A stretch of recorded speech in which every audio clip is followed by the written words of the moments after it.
আমরা চলে এসেছি আব্দুল হক মামার মাছের প্রজেক্টে।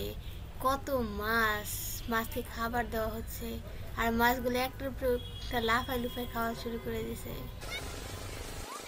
এই যে মামা মাছকে খাবার দিচ্ছে।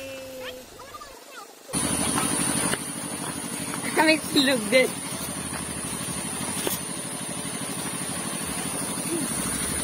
আমরা হক মামার প্রজেক্টের দিকে আগাচ্ছি। এই যে মামার ধানের প্রজেক্ট, এই জায়গায় ধান মাইলাই করা হচ্ছে, সব মামার প্রজেক্টের অন্তর্ভুক্ত। এই দেখেন কত অনেক জায়গা নিয়ে ধান মাইলাই করা হচ্ছে এখানে।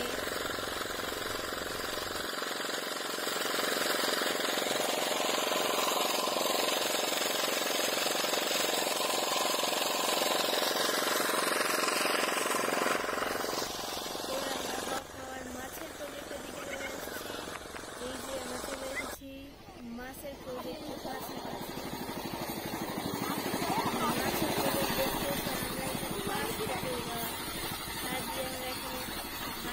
চেষ্টা করছি।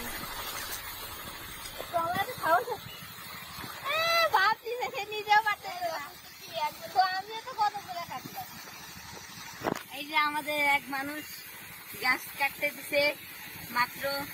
এই গাছ অনেক জাম, এখানে পুরো ঘাস ভরে গেছে বলে তাকে আমরা কাটতে দিয়েছি। এই যে এই মানুষটাকে আমরা গাছ কাটতে দিয়েছি।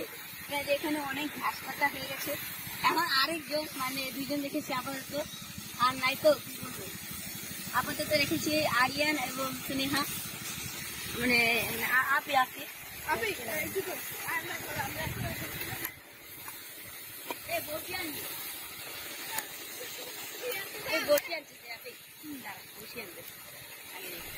এই দেখুন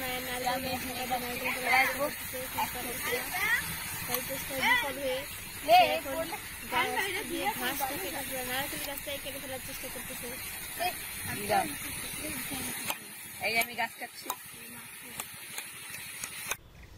এই দেখুন রাজহাঁস, কি অসাধারণ প্রকৃতি। বীরের চারপাশে সবুজ মাঠের মধ্যে রাজহাঁস এগুলো ঘুরে ফেরা করছে। এই দেখুন আয়ান আর আরিয়ান নেমে গেছে পুকুরে গোসল করতে। এই যে মাছকে খাবার দেওয়া হচ্ছে, সব মাছ খাবার খাওয়ার জন্য একটা পিছনে আরেকটা মানে খাবার নিয়ে মারামারি শুরু করে দিচ্ছে, ঝাঁপাঝাঁপি শুরু করেছে। মামা আবার মাছের জন্য খাবার ছিঁড়ে পাচ্ছে। আরিয়ান আর আয়ান যতটুকু পড়ে গেছে তা থেকে ছুঁড়ে যাতে মাছ খেতে পারে। আর সব মাছ এক জায়গায় জড়ো হয়ে মারামারি শুরু করে দিয়েছে, একেবারে ঝাঁপাচ্ছে, একটার উপরে একটা উঠে গেছে। আমরা সেই দৃশ্যটা উপভোগ করছি।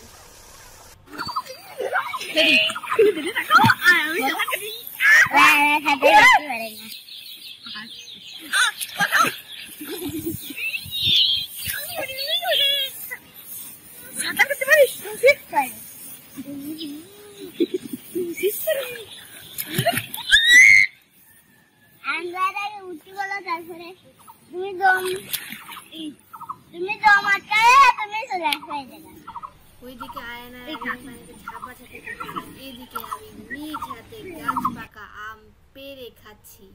গাছ পাকা আম খাওয়ার মজাই আলাদা। এদিকে আমি আম খাচ্ছি আর ওদিকে দুষ্টু তৌসিফ শুকনা মাটিতে বসি দিয়ে মাছ ধরছে। হারে